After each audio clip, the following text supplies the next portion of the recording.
Frid och shalom vänner, välkomna in i januari. Det är den 2 januari idag och vi ska läsa här, ser ni pianot här? Det står att på pingstdagen var alla församlade med varandra i ett och samma ackord. Det innebär ju att man var totalt överens om lära och liv och vad man står för alltså. Och dit måste ju vi alltså. Det är ju bara så.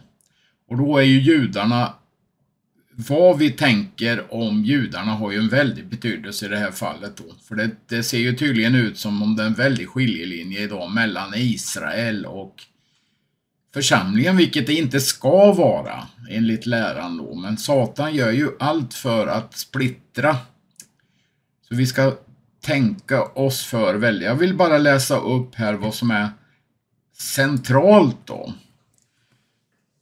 När pingstdagen var helt kommen, då var man alltså församlade med varandra.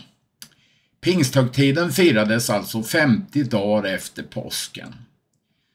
Den började på den 50:e dagen räknat från den osyrade brödets första dag, det vill säga på morgonen efter att påskalammet hade offrats, det vill säga Jesus Kristus Messias.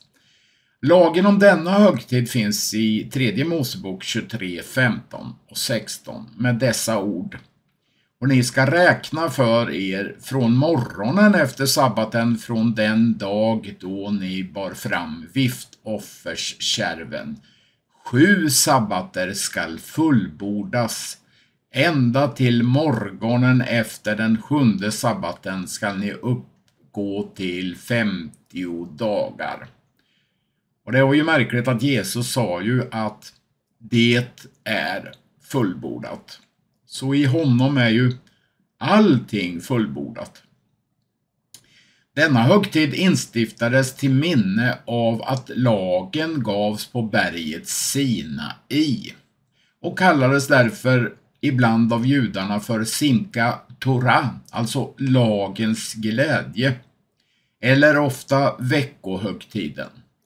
Det finns en överensstämmelse mellan lagens givande som firas med denna pingstfest tillsammans med vår Herres korsfästelse som alltså ägde rum på påsken och med detta nedstigande av den helige ande då som skedde vid pingst.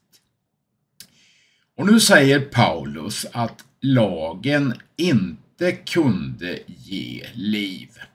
Det vill säga rättfärdighet från Gud och frikännande från den dom som Gud hade uttalat i 1 Mosebok. Torah alltså, där står det ni skall döden dö. Och så står det ju i lagen att lagen kan inte ta bort synd. Vi kan inte bli frikända med lagens eller gärningarnas hjälp. Utan det måste ju till något annat för oss människor. Det måste ju komma ner någon som blir människa helt enkelt då. Och det är ju det lagen pekar på. Den pekar ju på Jesus.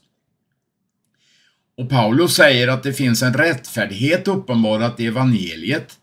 Och det vet ju vi och känner honom. Han heter ju Jesus Kristus. Vi läser från Romarbrevet 3:20. Ty ingen människa förklaras rättfärdig inför honom genom laggärningar. Genom lagen ges insikt om synd. Precis, vilka vi är va? Och vem Gud är. Men nu har utan lagen en rättfärdighet från Gud, alltså ett frikännande från Gud, blivit uppenbarad. En som lagen och profeterna vittnar om. En rättfärdighet från Gud genom tro på Jesus Kristus för alla som tror. Pågående form vill säga då. Ty här finns ingen skillnad, alltså mellan jude och grek va. Alla har syndat och saknar härligheten från Gud. Och de står som frikända eller rättfärdiga utan att förtjäna det av hans nåd.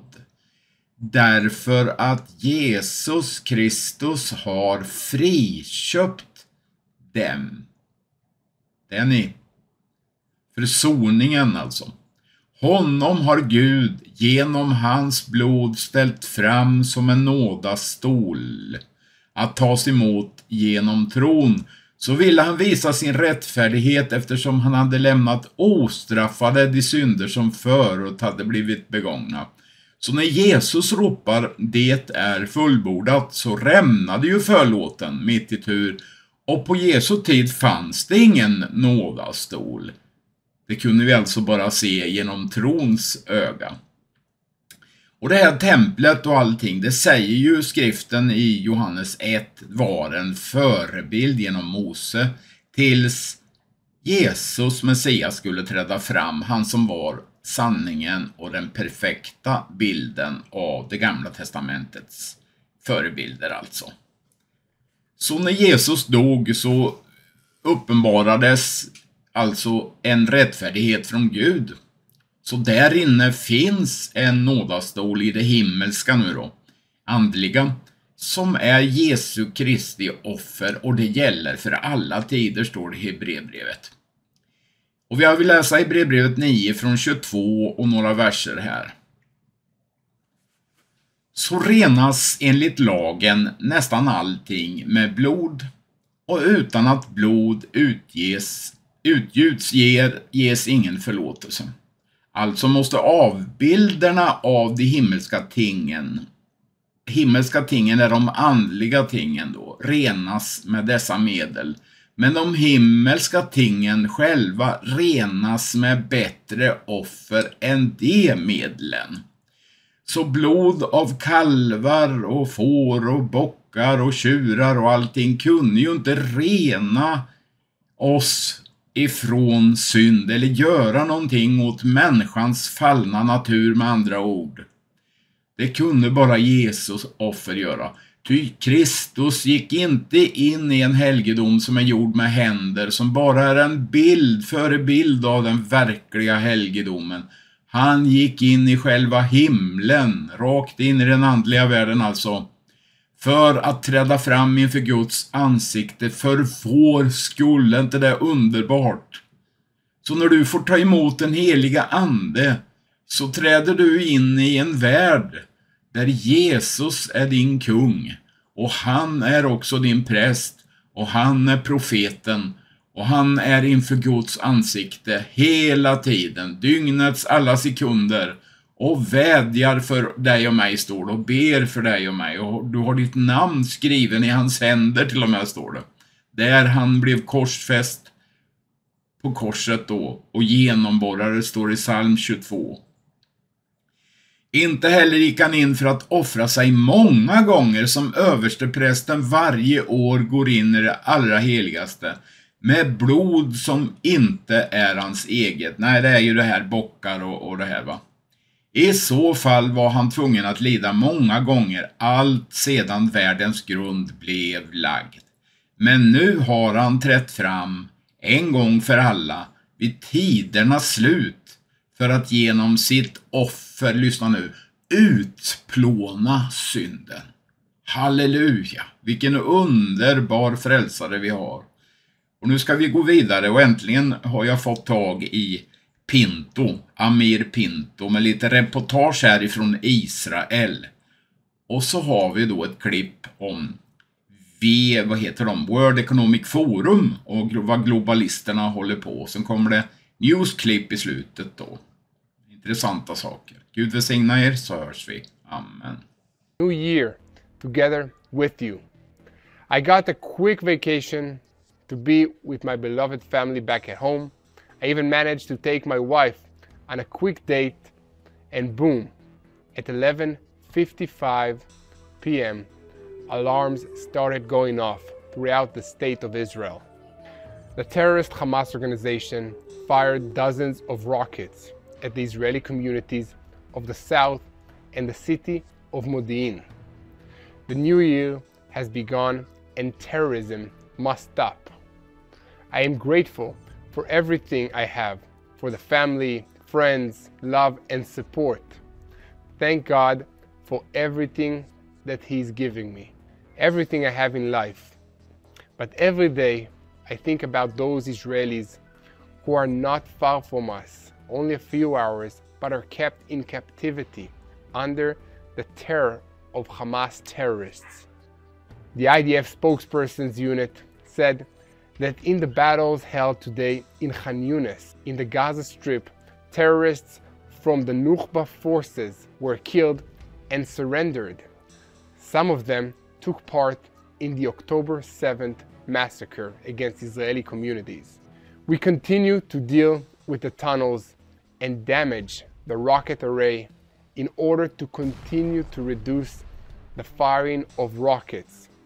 The goals of the war require prolonged fighting. It's a new year with the same terror of Hamas, while 129 Israelis are still being held captive by Hamas inside the Gaza Strip. Hamas has also decided to start 2024 with launches towards Israel.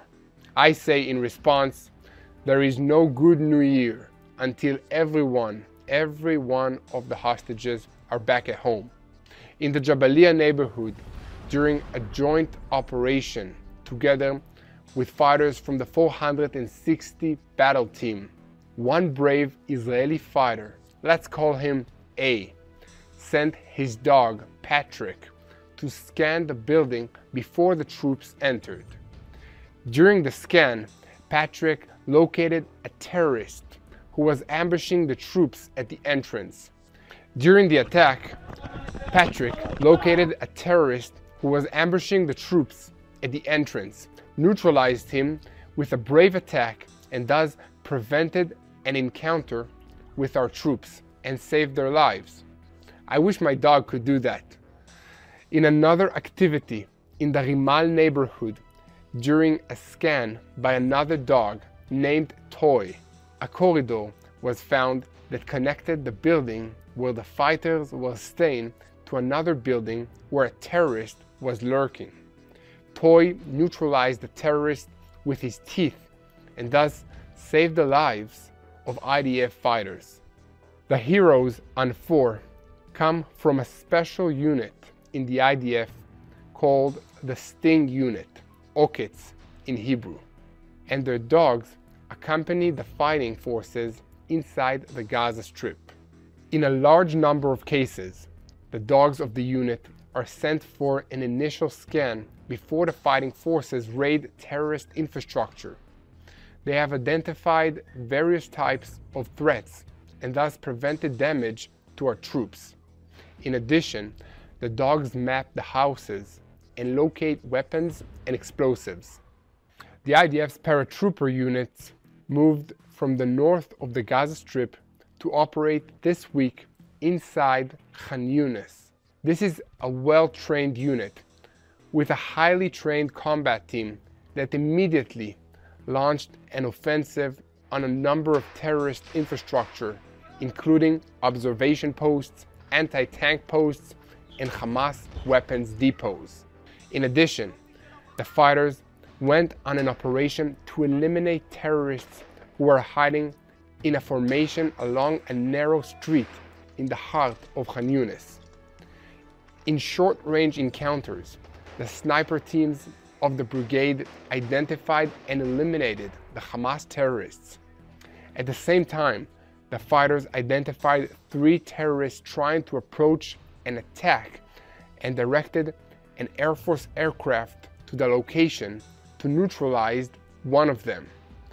The other 2 terrorists who escaped were identified carrying RPG missiles between 2 nearby buildings, and armored forces fired tank shells at them, and the terrorists were eliminated.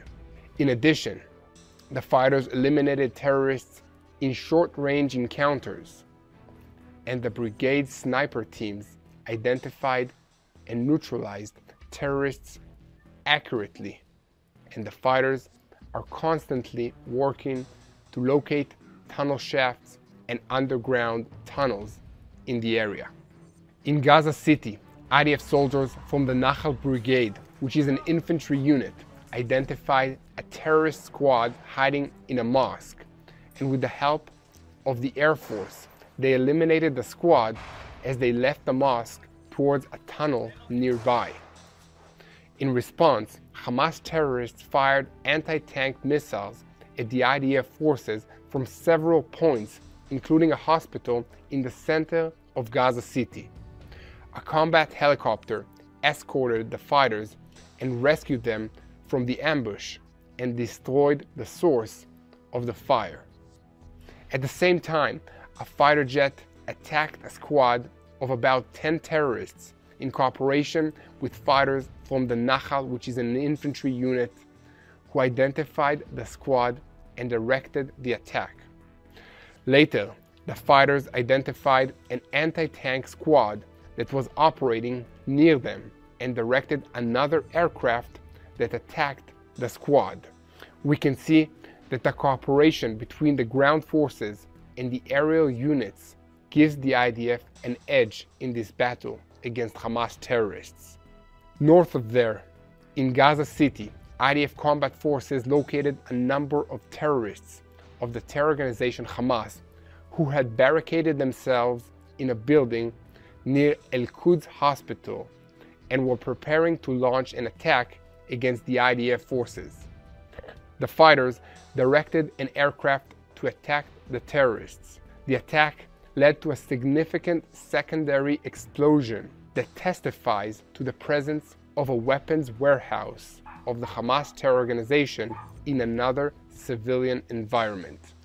Now to Israel's northern front against Hezbollah in Lebanon, which is an Iranian proxy.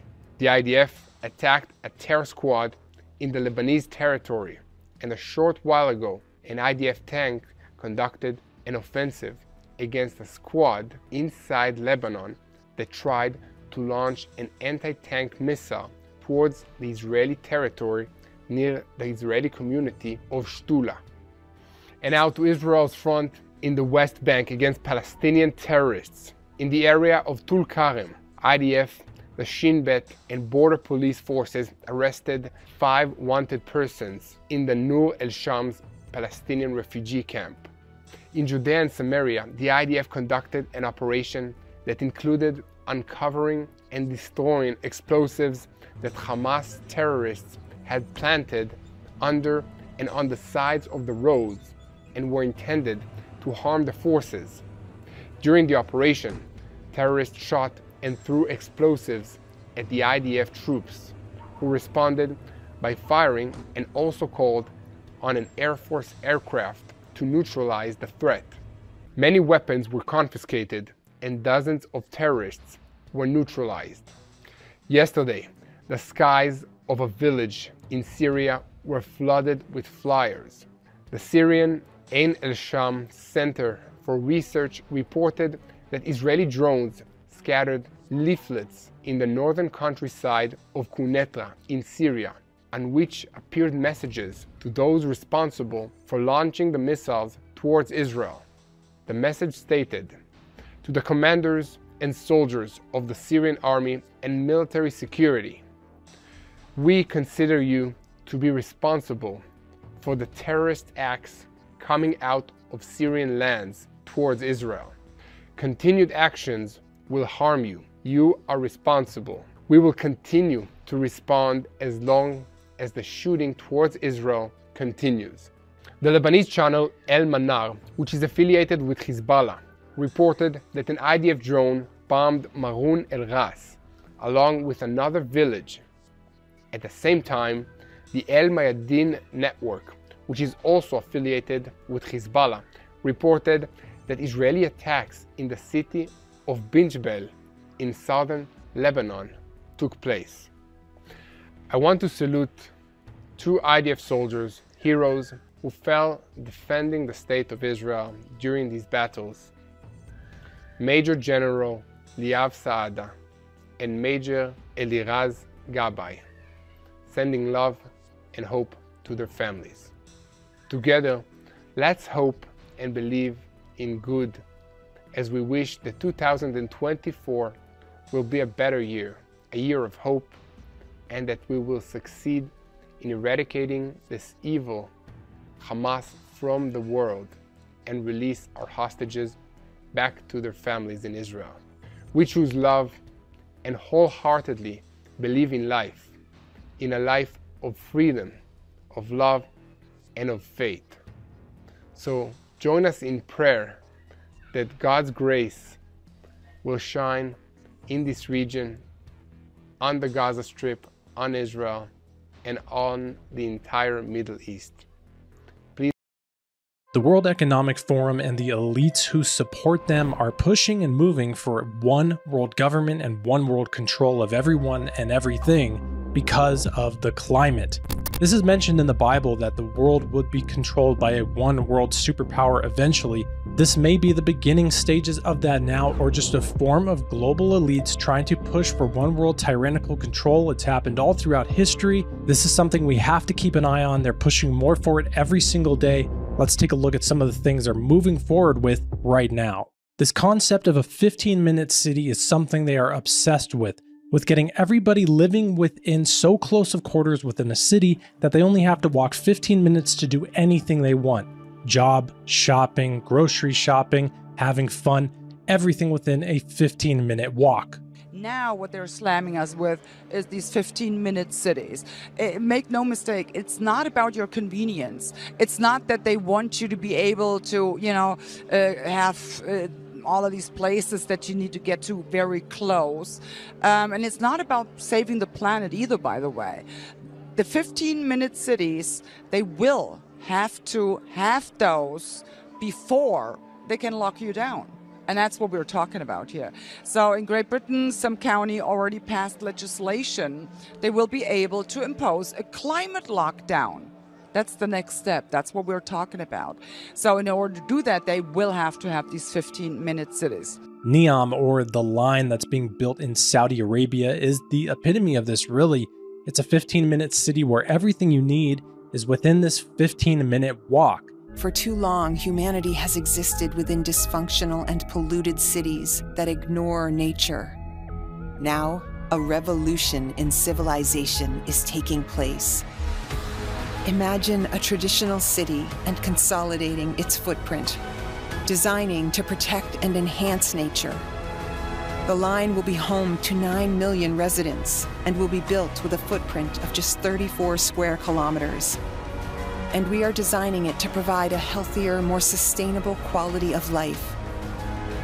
The line's communities are organized in 3 dimensions. Residents have access to all their daily needs within 5-minute walk neighborhoods.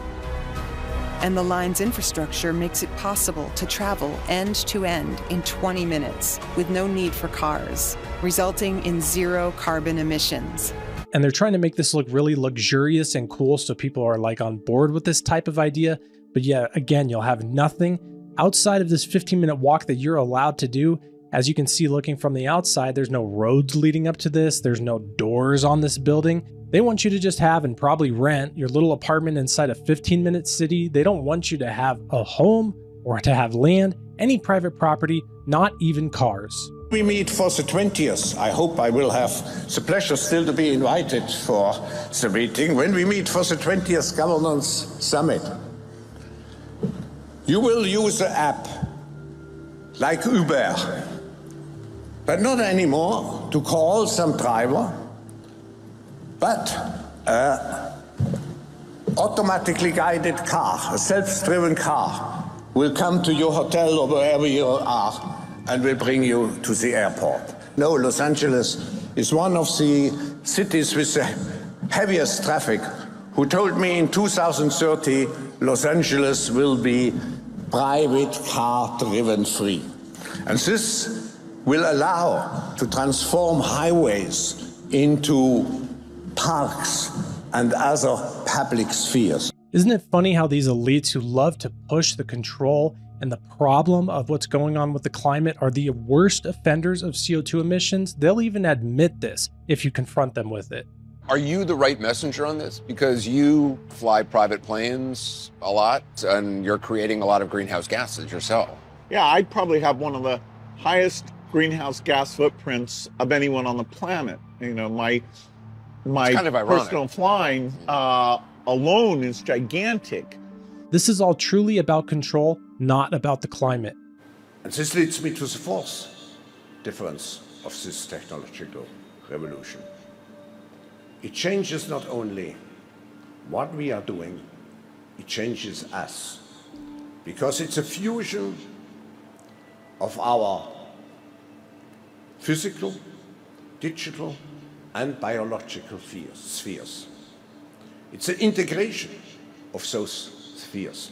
Just think of sensors planted into our brains. The opportunities are immense, and we have to prepare our... This article just came out a week ago and says, study finds humans are contributing to global warming by breathing.